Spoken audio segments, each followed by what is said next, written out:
की कहानी है हॉन्टेड जंगल। दोस्तों, जंगल शब्द सुनते ही हमारे दिमाग में सुंदर पेड़, तरह तरह के जानवर आ जाते हैं।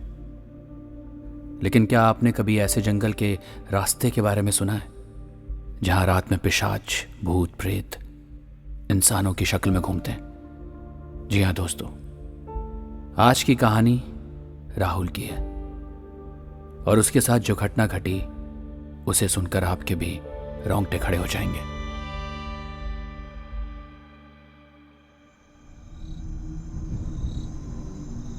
दिसंबर का महीना था। आसमान में काले बादल छाए हुए थे। हल्की फुल्की रिमझिम बरसात हो रही थी, मगर हवाओं का जोर बहुत तेज था। मालूम होता था जैसे कि कुछ देर बाद ये ठंडी हवा का जोर तूफान का रूप ले लेगा। एक सुनसान हाईवे पर एक कार तेज गति से दौड़ी जा रही थी। उस हाईवे के आसपास घने जंगल और सन्नाटे के अलावा कुछ भी नहीं था। रात के घने अंधेरे में उस जंगल के पेड़ बहुत ही डरावनी आकृति बना रहे थे। मगर उसी सुनसान हाईवे पर एक व्यक्ति बेखौफ होकर अपनी कार फुल रफ्तार से दौड़ा रहा था। कार ड्राइव कर रहा था राहुल, और उसका पूरा ध्यान कार ड्राइव करने पर था। उसे देखकर ऐसा लगता था कि मानो उसे खराब मौसम की कोई चिंता नहीं है।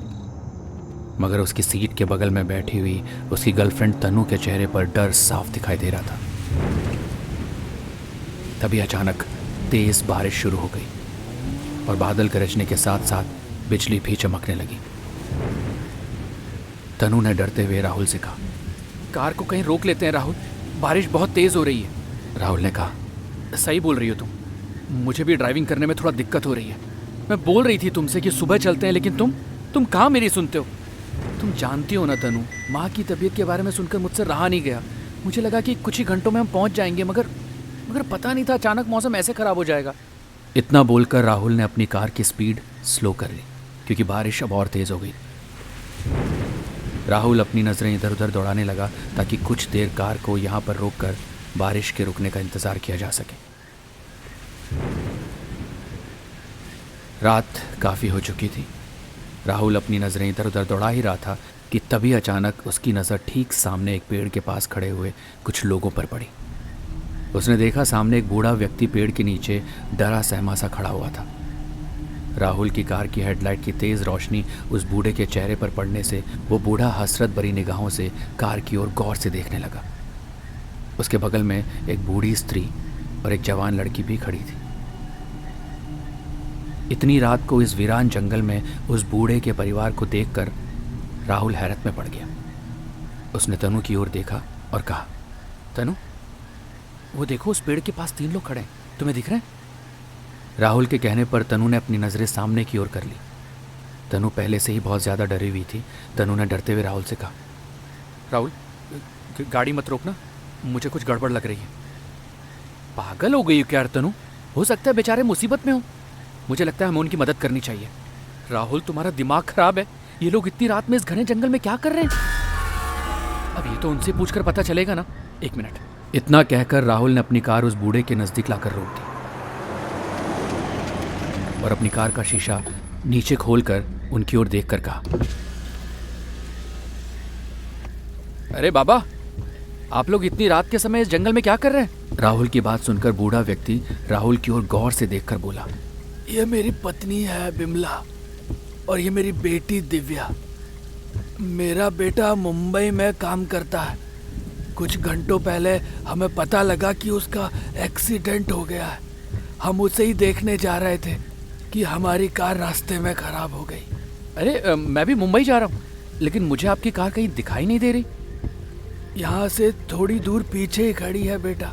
अंधेरी की वजह से शायद आपकी नज़र नहीं पड़ पाई होगी। बूढ़े व्यक्ति की बात सुनकर राहुल गहरी सोच में पड़ गया। वो सोचने लगा कि हो सकता है मौसम खराब होने की वजह से उसकी नज़र हाईवे पर खड़ी उसकी कार की तरफ नहीं गई होगी। बूढ़े की कहानी सुनकर राहुल को अपनी माँ की याद आ गई, क्योंकि राहुल भी अपनी माँ की तबीयत के बारे में सुनकर रात में ही कार लेकर निकल गया था। अचानक ही राहुल के दिल में पता नहीं क्यों उस बूढ़े और उसके परिवार के लिए हमदर्दी जाग गई। राहुल ने उस बूढ़े की ओर देखकर कहा, ठीक है बाबा, आप लोग पीछे बैठ जाइए, मैं आप सबको मुंबई तक लिफ्ट दे देता हूँ। राहुल की बात सुनकर बूढ़ा व्यक्ति बहुत ज़्यादा खुश हो गया। राहुल ने देखा कि उस बूढ़े की बेटी दिव्या की आंखों में एक अजीब सी चमक आ गई। राहुल ने समझा कि शायद वो खुशी की चमक है। वो बूढ़ा व्यक्ति और उसका परिवार कार की पिछली सीट पर बैठ गया। अचानक से बारिश हल्की हो गई और ये देखकर राहुल की हैरत की इंतहा नहीं रही।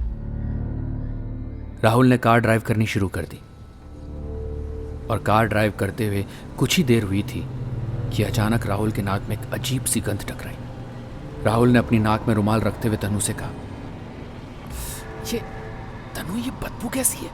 राहुल ने देखा तनु भी अपनी नाक में रुमाल रखे हुए बैठी थी और तभी अचानक राहुल की नज़र कार के रियर व्यू मिरर पर गई और उसने शीशे में देखा कि पिछली सीट पर 3 बेहद भयानक चेहरे वाले लोग बैठे हुए हैं। राहुल के पैर अचानक ब्रेक पर पड़ गए। उसने फुर्ती से पीछे पलटकर देखा, मगर पीछे का मंजर देखकर राहुल के हलक से एक जोरदार चीख निकल गई। वो बूढ़ा और उसके परिवार का चेहरा पूरी तरह जला हुआ था।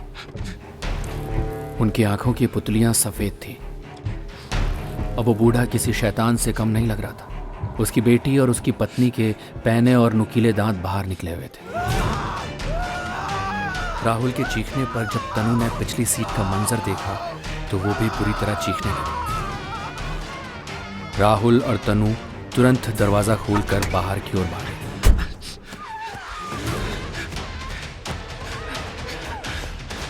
तब उन तीनों शैतानों ने बड़ी फुर्ती से तनु को पकड़ लिया।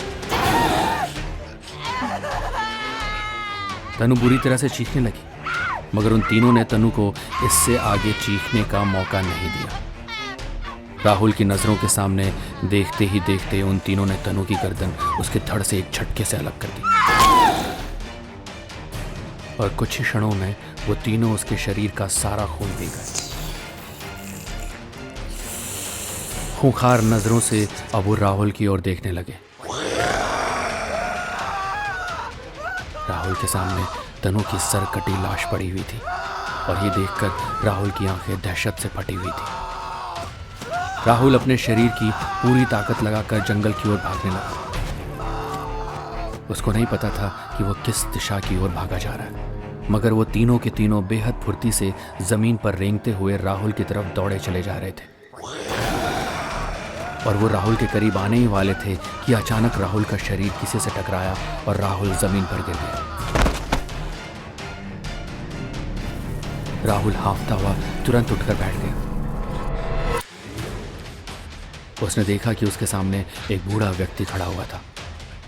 उस बूढ़े के हाथों में एक लॉकेट था, जिसे देखकर वो तीनों शैतान तुरंत बेहद फुर्ती से पीछे की ओर हट गए। उस बूढ़े ने चीखते हुए राहुल से कहा, कुछ ही देर में सुबह होने वाली है बाबू साहब, घबराओ मत।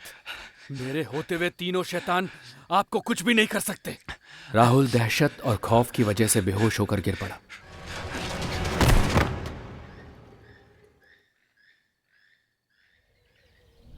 सुबह उसकी आंख खुली तो वह तुरंत उठकर बैठ गया। उसने देखा कि वही बूढ़ा और कुछ गांव के लोग उसे घेरे हुए बैठे थे। राहुल ने रोते हुए अपने साथ हुई घटना के बारे में उन सबको बताया और कहा कि कैसे उसकी आंखों के सामने उसकी गर्लफ्रेंड तनु को उन तीनों ने बड़ी बेरहमी से मार डाला। उस बूढ़े व्यक्ति ने राहुल की ओर देखकर कहा, कुछ सालों पहले वो तीनों लोग एक कार एक्सीडेंट में मर गए थे साहब, और उस घटना के बाद वही तीनों शैतानी रूह बनकर आज भी खौफनाक घने जंगल से गुजरते राहगीरों को लिफ्ट मांगने के बहाने रोककर उनको अपना शिकार बनाकर उनका खून पीकर अपनी प्यास बुझाते हैं, और बाद में उन अभागे राहगीरों की कटी फटी भी भत्स लाशें मिलती हैं। इसीलिए रात के समय आसपास के लोग इस जंगल से नहीं गुजरते साहब। हमें आपकी गर्लफ्रेंड के बारे में सुनकर अफसोस हुआ। उसकी लाश हमें हाईवे पर मिल जाएगी। इस हादसे को 10 साल से भी ज्यादा हो चुके हैं, मगर राहुल इस खौफनाक हादसे को याद करके आज भी कांप उठता है। कहते हैं हमें कभी कभी अपने दोस्तों की बात भी माननी चाहिए। अगर राहुल अपनी गर्लफ्रेंड तनु की बात को मान लेता तो शायद उसके साथ यह हादसा ना होता। तो दोस्तों, आपको स्टोरी कैसी लगी कमेंट गर्लफ्रेंड बॉक्स तनु में जरूर बताएं। जिंदा अब होती। चलते हैं दूसरी कहानी की ओर।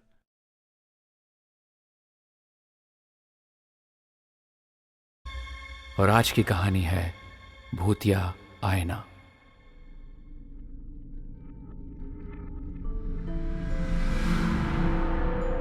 दोस्तों, जब भी आईना शब्द सुनते हैं तो हमें अपनी ही तस्वीर दिखाई देती है, क्योंकि सुबह ऑफिस, स्कूल या कहीं बाहर जाते समय हम आईने में अपना चेहरा देखकर जाते हैं। आज मैं आपको ऐसे आईने के बारे में बताने वाला हूं जिसमें लोगों को अपना चेहरा नहीं बल्कि मौत दिखाई देती थी। जी हाँ, ये कहानी है ऐसे ही एक शापित आईने की। मोहित को एंटीक सामान खरीदने का एक जुनून सा था। उसके सारे दोस्त इस बात को जानते थे। मोहित एक दुकान में कुछ एंटीक आइटम देख रहा था और तभी उसकी नज़र एक कोने में कपड़े से ढके एक आईने पर पड़ी। उसने उस आईने से कपड़ा हटा दिया। कपड़ा हटाते ही मोहित को उस आईने में एक अजीब सी कशिश महसूस होने लगी। वो उस आईने की ओर जैसे खींचा चला गया। उस आईने की बनावट राजा महाराजाओं के ज़माने की थी, बहुत ही सुंदर। उस आईने में एक अजीब सा सम्मोहन समाया हुआ था जिसमें मोहित डूबता चला जा रहा था। और तभी उस दुकान का मालिक आ जाता है। साहब, आप इस आईने को नहीं खरीद सकते। मोहित पागलों की तरह हकलाते हुए बोला क्यों नहीं खरीद सकता? दुकानदार ने उसे बताया कि यह आईना शापित है। उसने ये भी बताया कि आईना राजा मंगल का था और कहते हैं राजा मंगल सत्ता की भूख में निर्दोष लोगों की बलि लेकर शैतान को खुश करने लगा था। वो जिस भी इंसान की बलि लेता था उसकी आत्मा इस आईने में कैद कर लेता था। कहते हैं कि राजा मंगल ने एक दिन खुद को मारकर अपनी आत्मा को भी इस आईने में कैद कर लिया था और वो आज भी इस आईने के अंदर रहता है। उसकी ये बात सुनकर मोहित हंसता हुआ बोला, क्या? देखो, ये सब बकवास की बात है। तुम इसे ही पैक कर दो और इस आईने की कीमत बताओ तुम। साहेब, ये आईना किसी ना किसी की जान लेकर ही रहता है। मैंने बोला ना, मुझे कोई फर्क नहीं पड़ता इन बातों से। यह आईना राजा मंगल सिंह का हो चाहे दंगल सिंह का, मुझे ये खरीदना ही है। दुकानदार के लाख समझाने पर भी मोहित नहीं माना और वो आईना खरीदने की जिद पर अड़ गया। थक हार कर दुकानदार ने आईने को पैक कर दिया और मोहित की कार में रखवा दिया। मोहित ने घर पहुंचकर आईने को अपने कमरे में लाकर रख दिया और अपनी दोस्त निधि को कॉल किया। हाय मोहित, तो बताओ आज क्या एंटीक सामान लेकर आए हो? निधि, इस बार एक एंटीक आईना लेकर आया हूं, तुम जल्दी से आ जाओ उसे देखने के लिए। रियली? एंटीक आईना? अरे तुम आओ तो सही, बहुत जबरदस्त आईना है। मोहित ने कॉल कट कर दिया और फिर उस आईने को देखने लगा। अचानक आईने में से उसे एक काली परछाई दिखाई दी। मोहित को उस वक्त पता नहीं क्या सूझी। वो मुस्कुराता हुआ आईने की ओर देखकर बोला, कौन है? देखो, अगर तुम राजा मंगल सिंह हो तो फिर तुम बेझिझक सामने आ सकते हो। इतना बोलते ही अचानक आईने में उसे बड़ा ही भयानक दिखने वाला कोई शख्स नजर आया। वो किसी राजा की तरह कपड़े पहने हुए था। उसके सड़े हुए चेहरे पर असंख्य कीड़े उसके मांस को खा रहे थे। मोहित उसे देखकर डर के बेहोश हो गया। कुछ देर बाद मोहित को नींद में अपने कानों में निधि की आवाज सुनाई दी। मोहित कहाँ हो तुम? मुझे बुला के कहाँ चले गए यार? मोहित का नाम पुकारते हुए निधि मोहित के कमरे में आ गई, मगर मोहित के कमरे में एक शख्स निधि के दूसरी तरफ मुंह करके खड़ा था। निधि उस शख्स को मोहित समझ रही थी। तुम ऐसे भूतों की तरह क्यों खड़े हो? अपनी शक्ल तो दिखाओ। क्या यार, तुम मुझे डरा रहे हो क्या? मगर मोहित तो अभी तक बेहोश था या फिर गहरी नींद में था। निधि की आवाज अपने कमरे में सुनकर वो बेहोशी से जाग गया, लेकिन उसे 440 वोल्ट का झटका तब लगा जब उसने अपने आप को उस आईने में कैद पाया। मोहित बड़बड़ाने लगा, मैं यहाँ हूँ निधि। तुम किससे बात कर रही हो? निधि, इधर इधर इधर देखो। निधि उस अनजान शख्स की ओर बढ़ रही थी। तुम जवाब क्यों नहीं दे रहे हो मोहित? इस तरह मेरी तरफ पीट करके क्यों खड़े हो? सब कुछ ठीक तो है ना? इतना कहकर निधि ने उस शख्स के कंधे पर हाथ रख दिया, मगर जैसे ही वो शख्स निधि की तरफ मुड़ा तो निधि जोर से चीख पड़ी। कौन हो तुम? और मोहित कहाँ है? उस शख्स ने निधि को देखते हुए अपनी उंगली से इशारा कर आईने में कैद मोहित को दिखा दिया और अपने चेहरे पे अजीब सी डरावनी मुस्कान लिए निधि की ओर देखने लगा। निधि ने देखा मोहित आईने में बेबसी के आलम में खड़ा हुआ था और निधि से खुद आईने से बाहर निकलने की गुहार लगा रहा था। मोहित बार बार निधि के पास रखे हुए फूलदान की ओर इशारा करने लगा। वो निधि से बोल रहा था कि कैसे भी करके इस आईने को तोड़ दे, शायद आईना टूटने से वो आईने से बाहर निकल आए। निधि घबरा कर अपने चारों तरफ नजर दौड़ाने लगी। उसे एक पुराना और भारी पीतल से बना हुआ फूलदान नजर आ गया। वो उसे उठाकर आईने पे मारने ही वाली थी कि उस शख्स ने निधि को एक जोरदार धक्का देकर हवा में उछालकर नीचे फर्श पर गिरा दिया। अचानक उस शख्स का देखते ही देखते रूप बदल गया। उस शख्स का भयानक रूप देखकर निधि के हलक से चीख निकल गई। कौन हो तुम? निधि की बात सुनकर वो हंसने लगा। उसके चेहरे पर असंख्य कीड़े निधि की ओर गुस्से से देखने लगे। उस डरावने शख्स ने हंसते हुए कहा,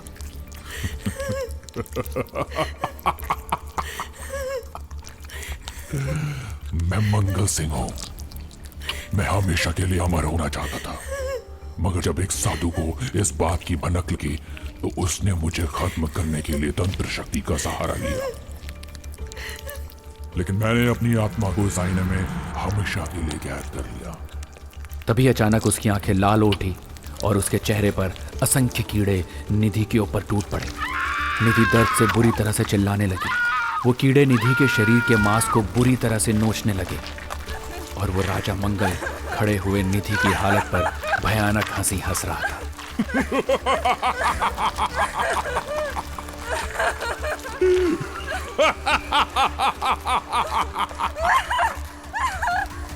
कुछ ही देर में निधि मृत अवस्था में नीचे गिर गई। तभी किसी ने एक पत्थर शीशे पर मारा और शीशे के टुकड़े टुकड़े हो गए और मोहित बाहर आ गया। पत्थर उसी दुकानदार ने मारा था जो एक प्रोफेसर टाइप के दिखने वाले व्यक्ति के साथ खड़ा था। आपका पता मेरे पास नोट था साहब, उसी पते से मैं आपके घर तक पहुंचा हूं। मेरी हिम्मत मारी गई थी कि मैंने आपको कुछ पैसों के लालच में इस आईने को बेच दिया। मोहित दौड़कर निधि के शव के पास आकर रोने लगा। नहीं।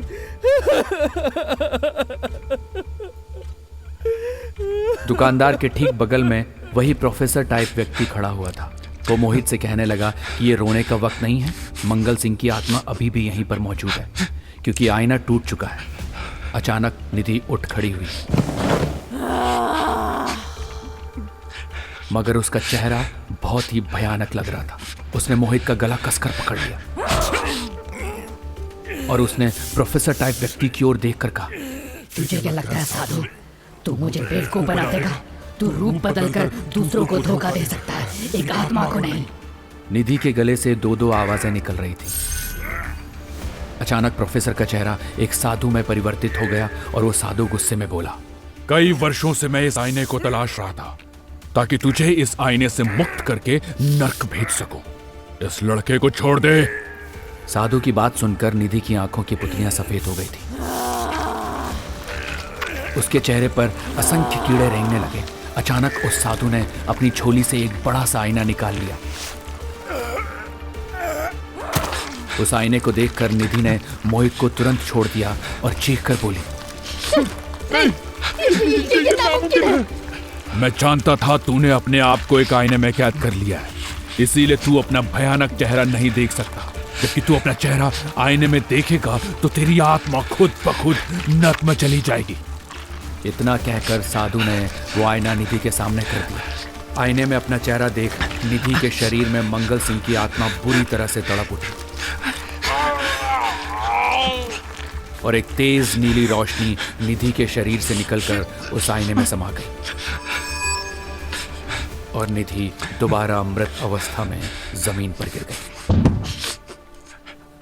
दुकानदार साधु के कदमों में गिरकर बोला, आप तो मेरी दुकान पर प्रोफेसर बनकर आए थे, मेरी कुछ समझ में नहीं आया बाबा, ये सब क्या था?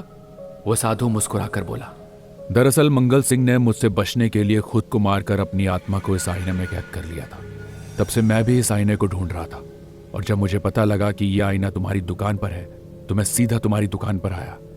लेकिन तब तक इस आईने को यह लड़का खरीद चुका था। कुछ वक्त पहले अगर आ गया होता तो इस बेचारी लड़की की जान नहीं गई होती। बाबा, ये तो बहुत पुरानी बात है। आप इतने वर्षों तक जीवित कैसे रह सकते हैं? योग और ईश्वर की भक्ति तुम नहीं समझ पाओगे बच्चा, क्योंकि तुम एक साधारण मानव हो। इतना कहकर साधु वहां से गायब हो गए और मोहित रोने लगा। कहते हैं कभी कभी दूसरों की बात भी मान लेनी चाहिए। अगर मोहित उस दुकानदार की बात को